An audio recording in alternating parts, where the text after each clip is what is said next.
monthly virtual think tank for our CalAPA community. And we are expanding our participants, and I just love it. We're having representatives from our CLEAR programs who are supporting our candidates needing to finish preliminary requirements. So welcome to those folks. We also have faculty members. The program directors are sharing this link out with other people who also teach, in this case, teach reflection. And so we welcome those faculty members. And in some cases, we've even had faculty who send it out to candidates who are working on a specific topic. So if you happen to be a candidate and joining us, welcome to our virtual think tank. We start with a few announcements and so forth, and then we will go on to our facilitators. So our virtual think tanks 3.2, this is our second version of our third year. And today we're looking at strategies that strengthen candidates' reflections. Today we're, Amy Rising, I don't believe is with us yet. If she is, give us a shout out. And I am Gay Roby, a consultant with Professional Services Division and working with the Performance Assessment. And James Webb, who is a consultant with the Performance Assessment Division. So James, you want to say hi? Hi, good afternoon. Welcome to the virtual think tank for CalAPA. So glad that you're able to be with us and glad that our audience is expanding. So welcome. And today's facilitators, we have two Cal State University faculty members. First, we have Jack Bagwell in alphabetical order from CSUN, Northridge. And secondly, we have Mike Szolowicz from California State University, Bakersfield. And so we'll get to them right after we do our announcements. And Gay, may I make a quick announcement? Sure. Just want to let everyone know that we are recording this webinar and it will be available on the CalAPA playlist on the Commission's YouTube page. But I just want to make sure that everyone understands that we are recording this webinar. And we have that link for you in just a few slides. So first of all, just reminding you submission and reporting dates for this year. We are expecting results coming out next week on November the 5th. And later this month, November the 19th, just before all the hubbub of Thanksgiving, we have another submission window, which will be results in December. Our virtual think tanks usually happen the last Friday of a month. And our one difference is when Thanksgiving weekend fits in there. So we combine our Thanksgiving November and our Christmas December one, and that will be held this year on December the 4th. And faculty from California State University East Bay are going to talk about the realities of growing equity leaders in today's world. Then we reconvene in January for communication. February, talking about CDAR resources, which is special education. March, our Central Valley leaders are going to talk about forming a cohort and how can you support each other as leaders. And then in April and May, we're not quite sure which direction we are going to, but I'm sure it's going to be good. We have expanded our weekly office hours. I'm not sure if you knew this or not, but since our preliminary programs who have gone on to become employed and have responsibilities still for a CalAPA, they can call in and talk to CTC staff on Wednesdays from 5 to 5:30, and we're going to move that a little bit, we think, to 5:10 because we're overlapping with the teacher induction candidates. And then additionally, also, we have program staff hours for CLEAR Administrative Service program staff who have questions about how do I support the candidates who now need our help. And that is joined by our ever-present past program staff, the office hours we've had for 3 years now. And those are on Thursdays from 11 to 11:30. As promised, here's the link. The Commission has its own YouTube channel, and Performance Assessment has its own group of video supports. And I'm sure that James can put it in the chat for you in case you don't have those two resources yet. And then I'm going to turn it over to Mike Szolowicz, and he's going to start sharing his screen. Of course, I went to a hot corner just then and my screen went blank. So I'm going to stop sharing my screen and allow him to share his. All right, give me just a second here. And I want to share the PowerPoint slide, that one. There we go. Can you see my screen? Are we good to go? Yes, we It are. should say, it should have my guiding question: what instructional strategies intentionally improve candidate reflective skills?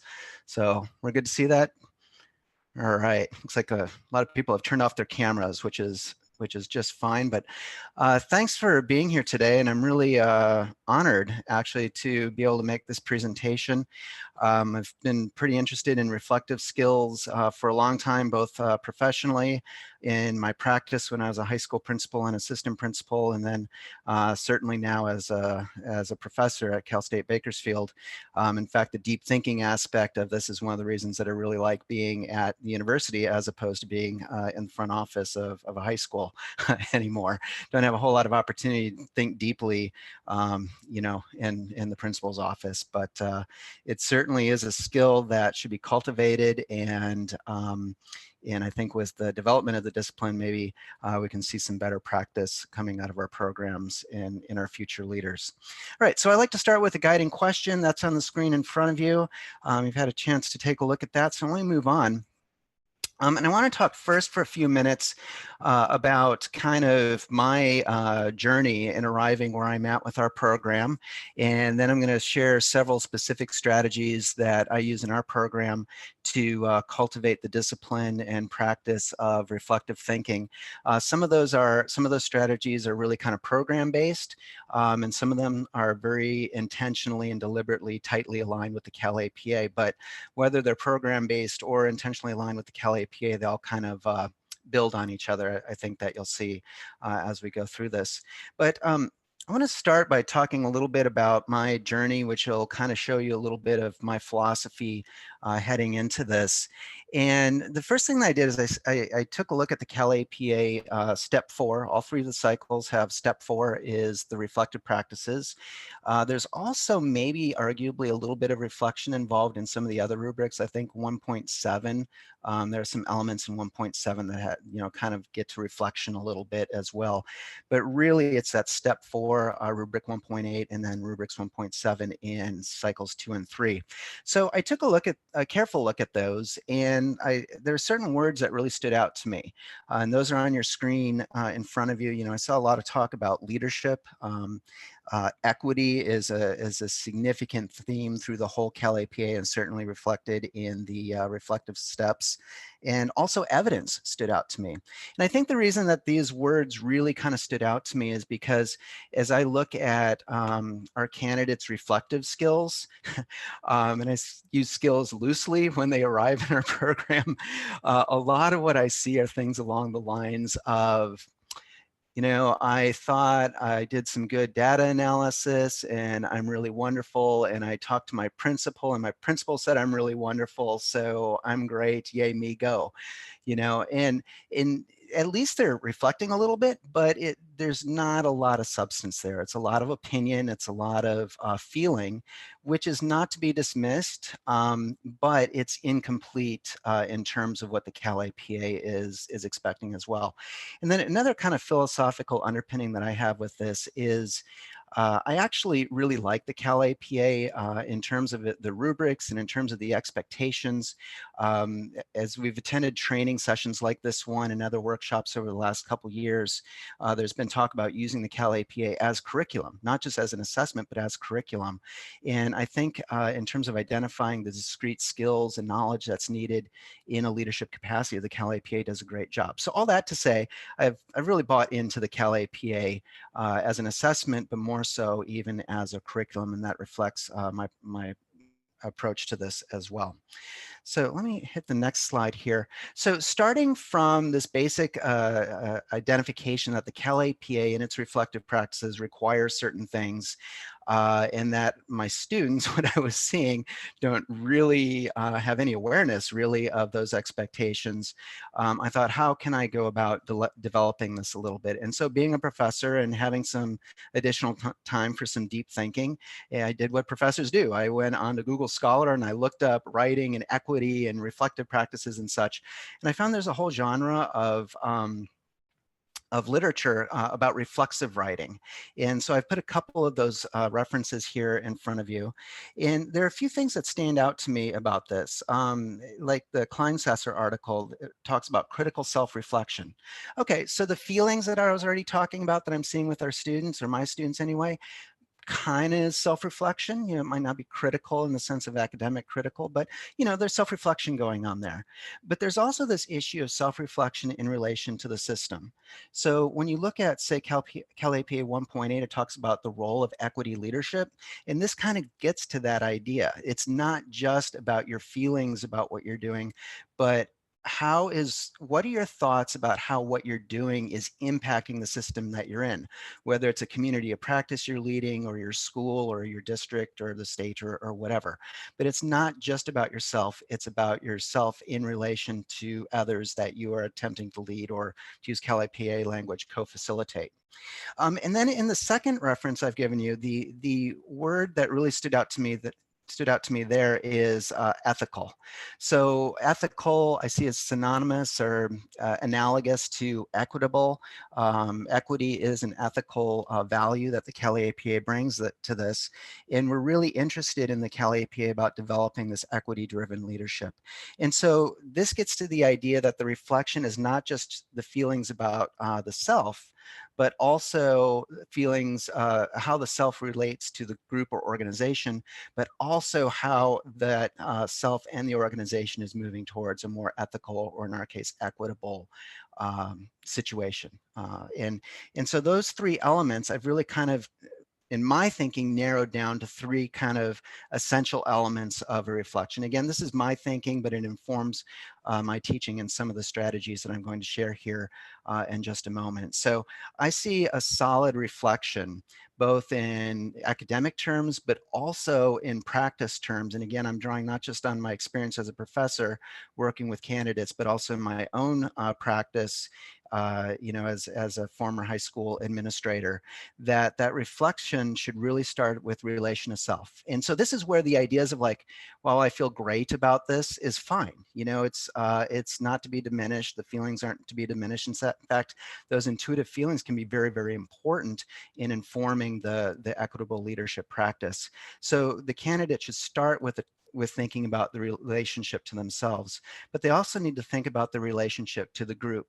So how did their leadership decisions, their actions, their tone, everything and anything about what they actually did with the group, how did that influence the group? Was it positive? Was it negative? Did it move the group towards consensus, away from consensus? How does the self, in essence, relate to the group that's being co-facilitated? And then the third element is then how does the group as a whole, is it that group moving towards more equity or away from equity? So here we get that ethical component brought in. And I think this idea of these relationships, at least to me, is a pretty clear three-step process that could be useful in the CalAPA.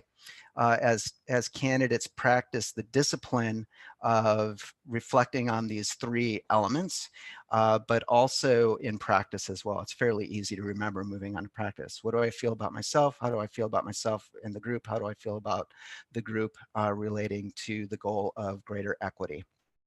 So from that, I've developed my first strategy, and I think I have 6 strategies and then one student example. The student example is actually in 4 parts that I'm going to share with you here in the next few minutes.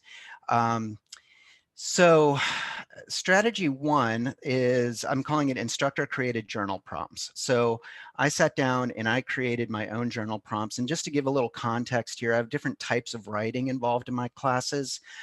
Journals are probably the least formal. They're in some ways intentionally designed as kind of rough drafts, you know, so the candidate can get their ideas down, can get some feedback from me, and then it usually leads into, you know, revisions can then be placed into other projects like a final paper, maybe even used in the CalAPA templates itself. I'm not telling them what to put into the templates, but it gives practice with the content here in a manner that meets the acceptable support rule. So here you can see, I think, very clearly how I've taken my philosophical element of these relation to self, relation to the group, in relation to the goal, and turned it into a paper assignment, with the relation to the group actually divided into two parts. So the first part is, what did you do? Reflect on your specific actions, on your specific decisions that led the group towards consensus. But then also what, or maybe maybe it went really, really bad. You know, I don't want to steer them in the direction like it has to be a consensus. That's obviously what we want, but maybe that particular experience was a disaster. So you might want to think about, what did you do that caused that disaster? You know, and that's fine too. The idea is just to reflect and get better. And then question three, of course, is the second part of that. What might you do differently to better co-facilitate the group towards its goal? And then you can see I gave some guidelines, you know, 600 words. We use APA style in our program, and we use Canvas as our, you know, student management system. So anyway, you get an idea of that. Now, the second part, as I was putting together this presentation, I realized that I'm presenting 6 different strategies, but they really kind of relate to each other. So there's kind of a symbiosis here, or a connection, and some of these really work better in connection, in conjunction with other strategies, and this is one of those situations.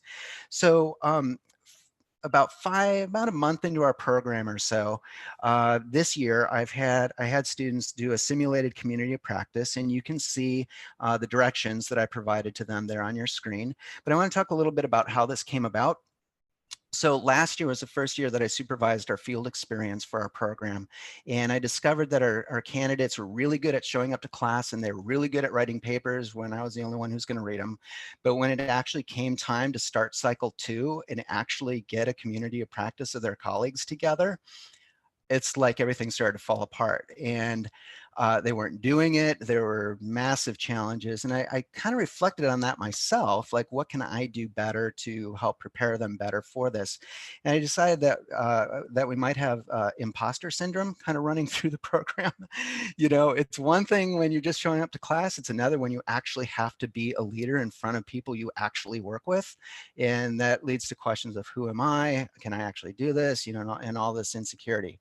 So I decided I would replace one of our assignments, which was kind of a stand and deliver assignment, and replace it with a simulated facilitating a community of practice, which led to a question. So, you know, one of the students is like, so we need to bring our colleagues into that class session? I'm like, no, you plan the meeting like you're going to do it with your colleagues, but then I'm going to put you in a group of people within just your classmates here. So you're going to run the meeting, and then you're going to have time to talk about it and get some feedback from each other. So what this did, and then in the feedback I got in their journals, I was right. There was a lot of people who wrote this year, I'm really glad to have this experience. I was really nervous about working with adults. I'm glad that I had this safe environment to work in. But it also set up a perfect example or opportunity where that journal I showed you in the last slide could be used. So they run the simulated community of practice in class, they talk with their classmates about it, and then they wrote the journal. And so here's some of the responses, and I have the 4 parts. Examples, and this is all from one student, just so you're aware if it's of interest or not. But this particular student is a white female. She's about 30 years old, special ed teacher working in an urban high school. Okay, so here's what she wrote in response to question 1. And you can see the feelings. There's a little bit of this, like, all right, that's great. You feel that way. Wonderful. I don't really care. But again, it's getting the process started in terms of her thoughts about herself. All right, and I do like to, I felt confident, so that's, you know, getting to this imposter syndrome that I was talking about that I'm trying to address simultaneously. So I was glad to see that, you know, she's confident, she had this experience, she's growing. Okay, so then response 2, what went well? This is the what did you do well? And as you look at that, take a moment to read that. I just want to highlight a few things. Part of the CalAPA is very much about data. They're looking for specifics. And so cultivating that mindset of specifics and getting beyond feelings, but looking for specific examples. What did you actually do or didn't do that that affected the group is important here. And so you can see that in here. She created norms. She had an intentional pausing and posing question strategy. She created a story from the data. That's a skill that we talked about earlier in the class. So I was glad to see that. There's also a strategy in here about getting feedback from group members, and that's important in the CalAPA, getting the stakeholders' involvement and getting their feedback and incorporating that feedback into what the candidate is doing is a very key element, at least in Rubric or in cycle 1. And so you can see that she's about this, you know. I asked, or at the end of the meeting, the group members mentioned, and I think there's an area where she asked them as well. So yeah, I plan times in my presentation to pause and ask for input. So she's thinking about this relationship with the group and her actions with the group, and that's the important discipline to be developing. So then likewise, we see what would she do to improve? And she has a few thoughts there. And again, it's not just feelings, but it's data-based. She has some specific examples in mind, and she's cultivating this idea of how she relates to the group. I'll pause there just for a moment so you can continue to read that. In fact, I need to take a quick drink of water. I might emphasize that's water.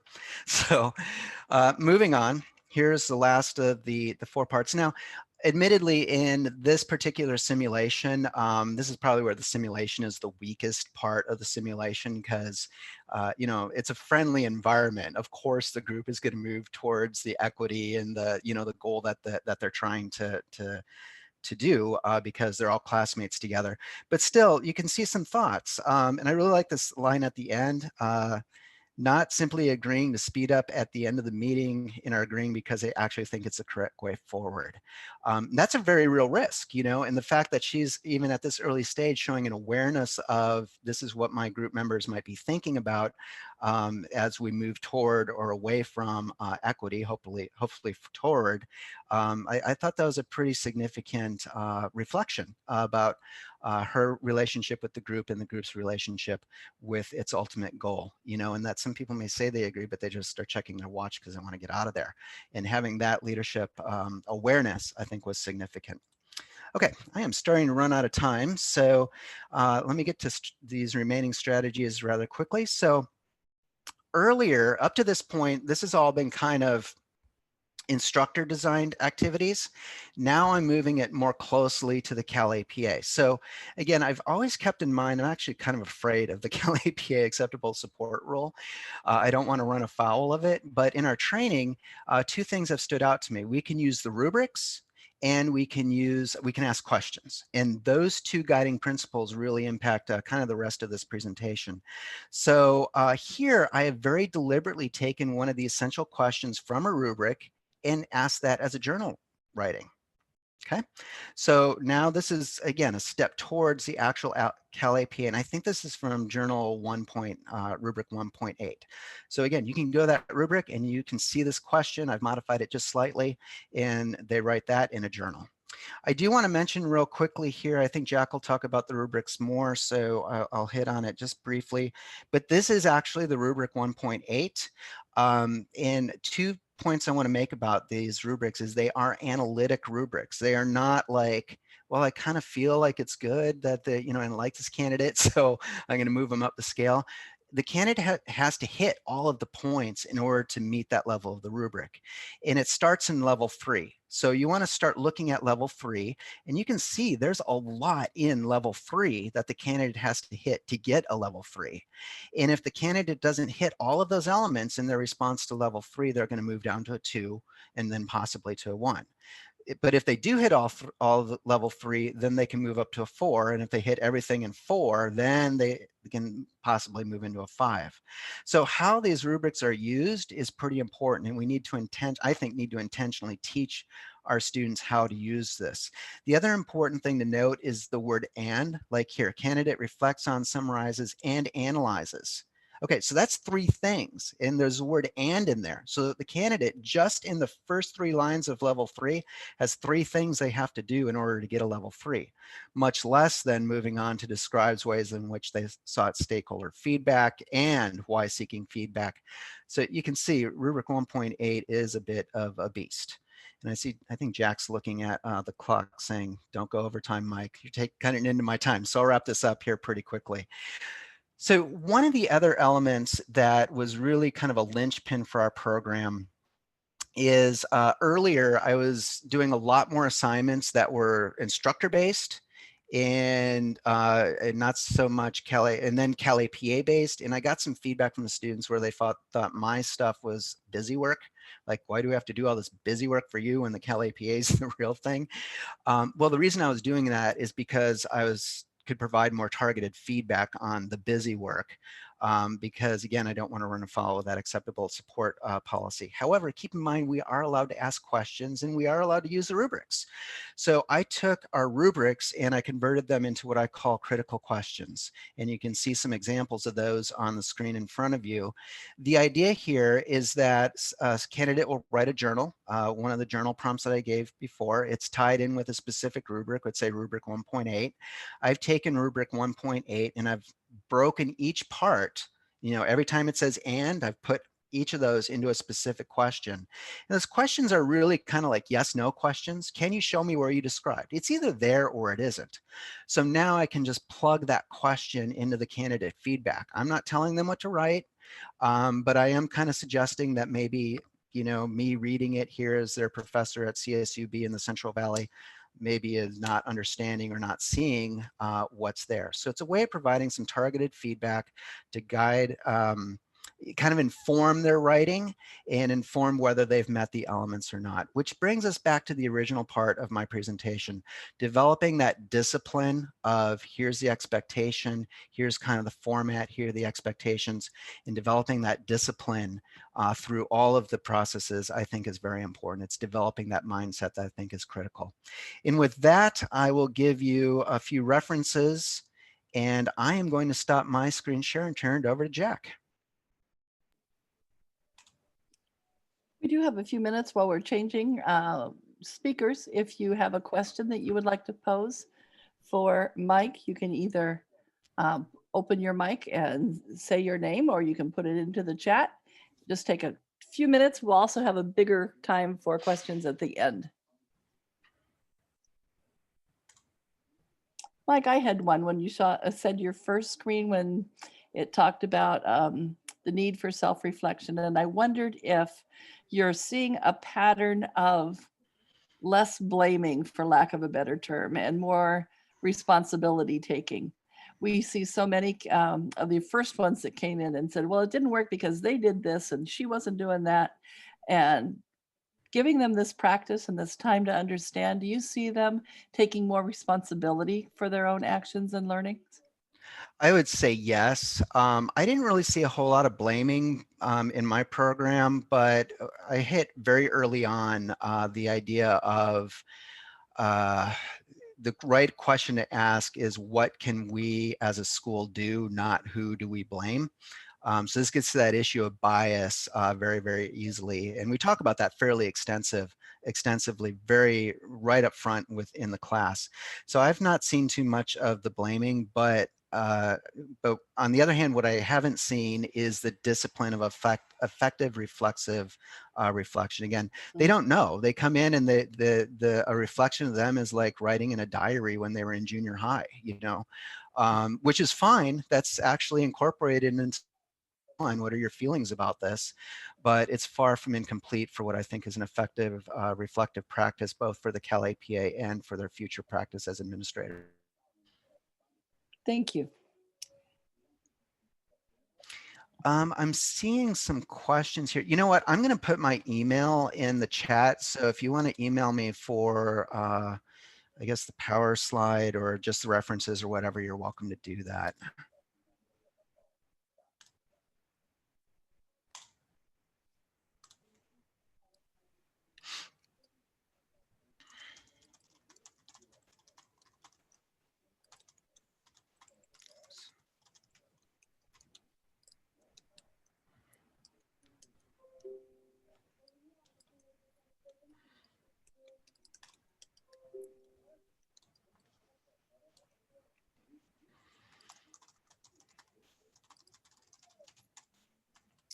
And while he's doing that, I see Jack has shared his screen. So I would like to introduce Jack Bagwell, who is from California State University, Northridge, who is going to take your thinking a little bit towards what he does in the classroom with his candidates. So Jack. Well, good afternoon, everyone. And I wanted to begin my presentation for all of you with this particular question that I have here on this slide, because it kind of represents an overarching question for our PASC program in terms of how can we, through our courses and certainly through CalAPA, engage students in authentic leadership experiences, but simultaneously having them reflect on those practices, because we know that if they have authentic leadership experiences, whether they're through coursework or practicing, if you will, with their colleagues, and there's a reflective component, that their practice and leadership is deepened. And also, and I think Mike will attest to this, that it increases their capacity to change. And so this is kind of the overarching question we have.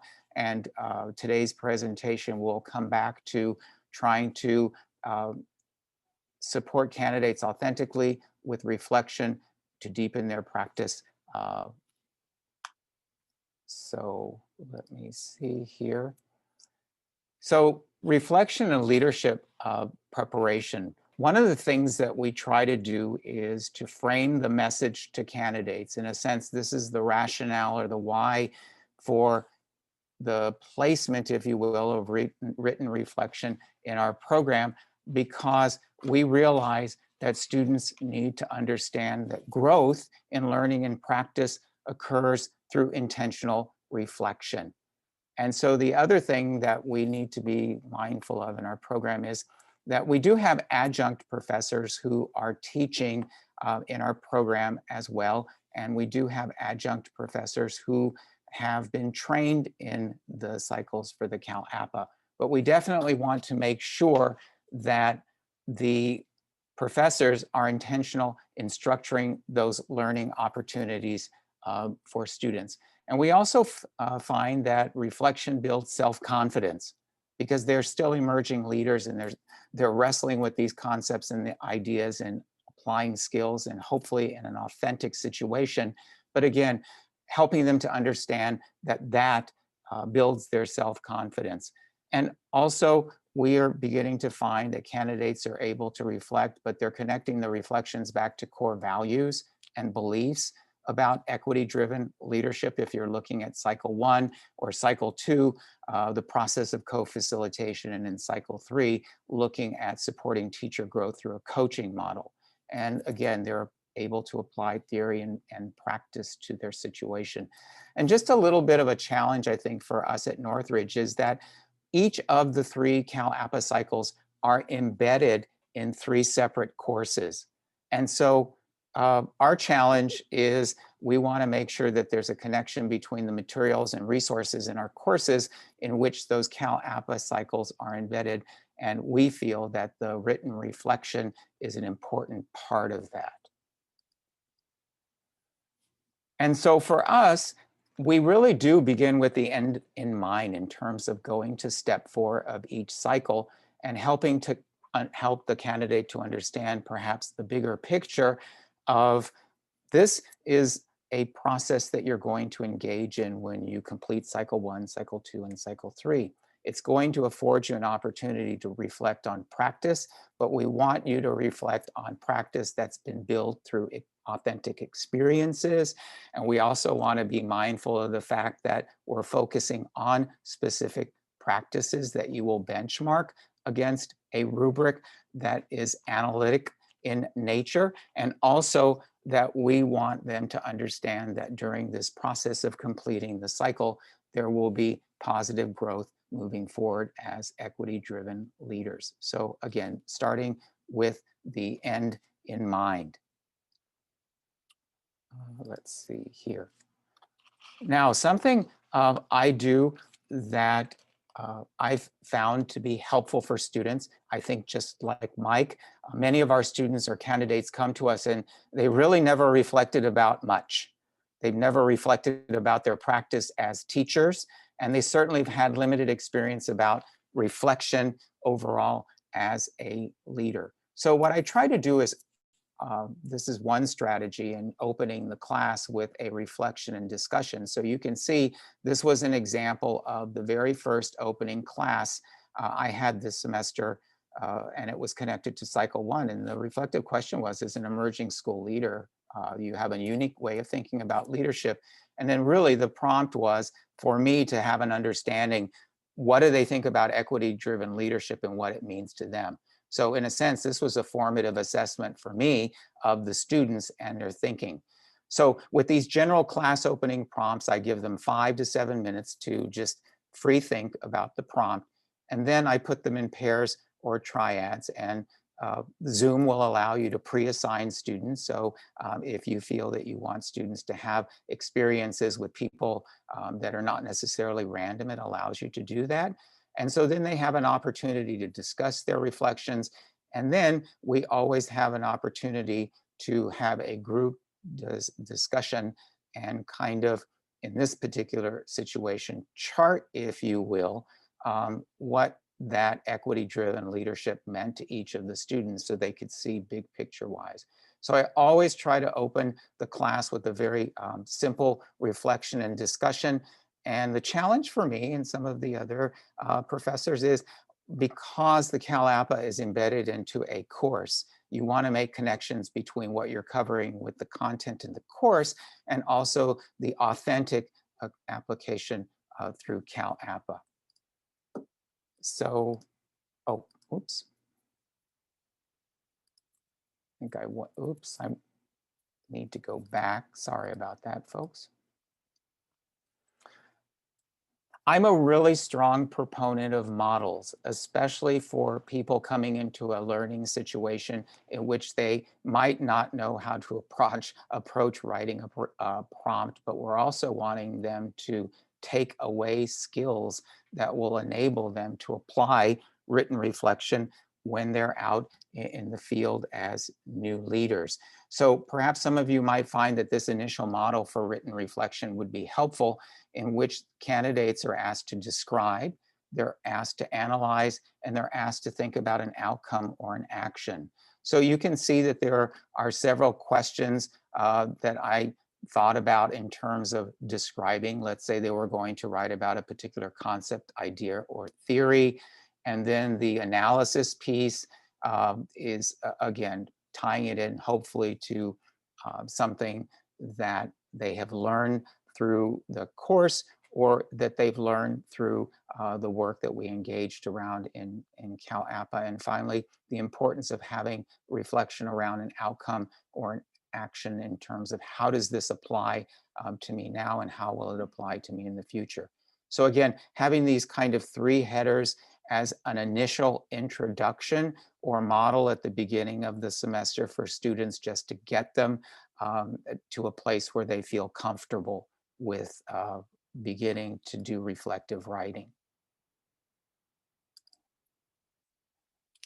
And so then there's a little bit of a transition in terms of the sophistication, if you will, or getting students to reflect on a deeper level. And I'm relying on another model in which they're talking about before the experience. And I'm going to stop here and say, this is really an experiential-based reflective model. So if you're thinking about cycle 2, in which you have to have a candidate who is facilitating a community of practice with participants or the other educators, that's the experience. Or if you're having the candidate role play or do a fishbowl of coaching, that's the experience. So you want students to think about, prior to doing a fishbowl or engaging in role play, what are things that you might anticipate as a challenge, or what do you think will happen?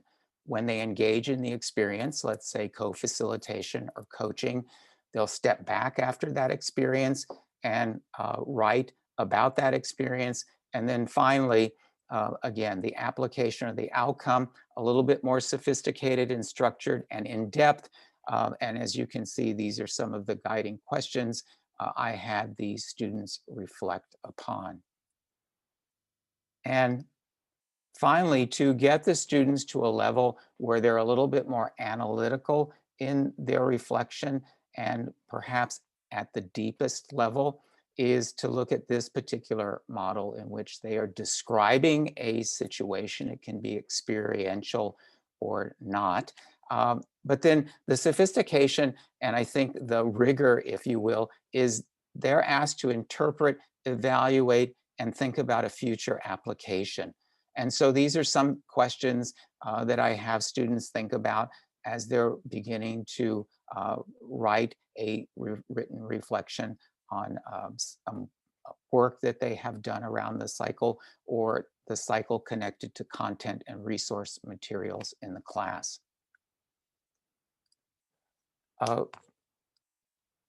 I think for many of us, we do have adjunct individuals who teach in our programs. And so part of our training and responsibility is helping them to understand, if you are going to develop a reflective assignment, these are some of the questions that you should consider. We want them to be able to think about, what are the goals of the reflective pieces, and your goals should be aligned to what are the learning outcomes that you're having your students engage in an authentic, reflective writing. You want their practice to improve, and you certainly want them to grow. I think this also important is that the instructor or the professor understand, is this going to be something that will be shared, or it will be individual in nature? And then something else to consider, whether the reflection is a standalone or it's a series of assignments in writing that build upon one another, which leads to number 5, that idea of iterative, if you have a topic or a concept or idea that you're building upon. And number 6, think about what kind of feedback and how that feedback will look like to your candidates. So just some things to think about if you're starting this journey of reflection. The one thing that I've decided to do this year is to introduce Flipgrid, which is a video platform in which students are doing their self-reflections, written reflections orally, in addition to writing. Now, candidates have the option of submitting a video about their reflection. And so this just happens to be an example of a Flipgrid video that I asked students to construct on the platform, and each student had to give structured feedback to a peer or a colleague. What I found to be very interesting about this is students are very intentional. They're not ad-libbing their responses in their video. They're very intentional to think about, okay, what are the skills I'm developing here, in this case, emotional intelligence, what goes into this? Is there a little bit of research that I can draw into this to support my responses? So I've been very, very pleased at the level of the reflections that the students have engaged in. And finally, as I was looking at Mike's presentation and I looked at mine, and I thought this really encapsulated some of the challenges that we might have, because we need to let the students to understand, or know and understand, that this equity focused leadership, it can be a very, very lonely journey and met with tremendous amount of resistance. However, the self-reflection can be the process that renews and propels the candidate forward. So having said that, here are the references that have informed me in my practice in trying to improve the reflective writing experience for our students. So thank you very much, everyone.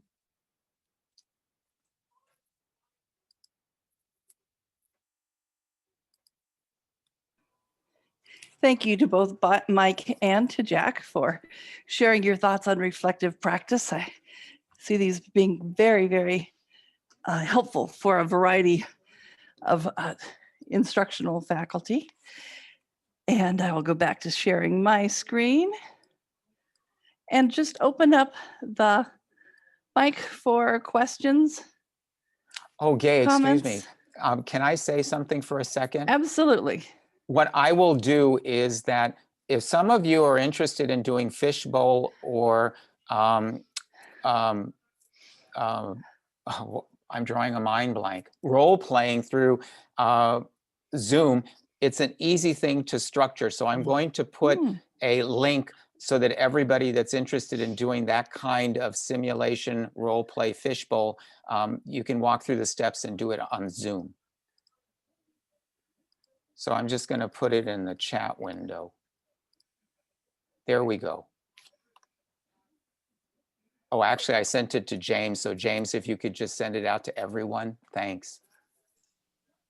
Sure, I can do that.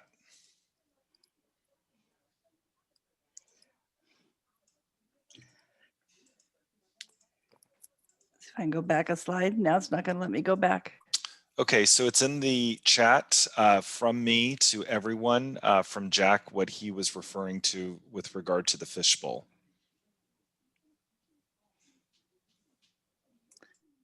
So we did want to open it up for questions, comments, and even shares if you do something in your own classroom as an instructional faculty member that you would like to share with the group of different ideas.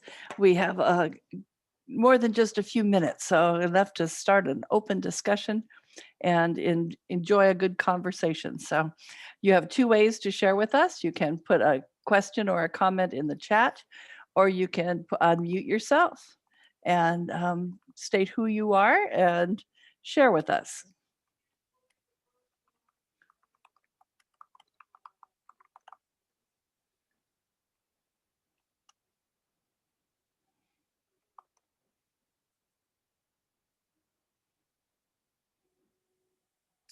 It's always hard to be the first one to break through and ask a question.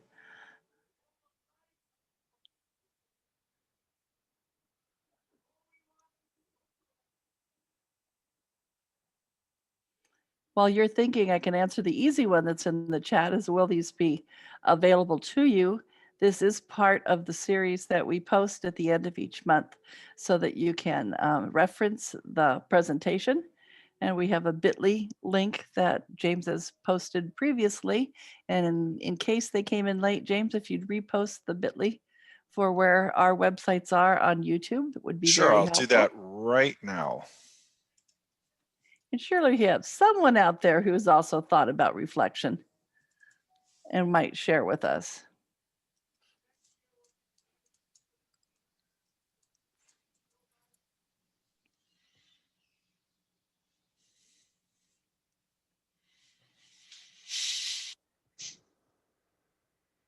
Well, you're an easy group if you don't have any questions. So we'll not keep you any longer if you don't have any questions or comments, but thank you for your participation. And thank you again to both Mike and to Jack for your thoughts on a very, very important part of our cycle and with equity leaders and leadership and reflection. Thank you so much. So I hope you all have a great afternoon and a happy Halloween this weekend.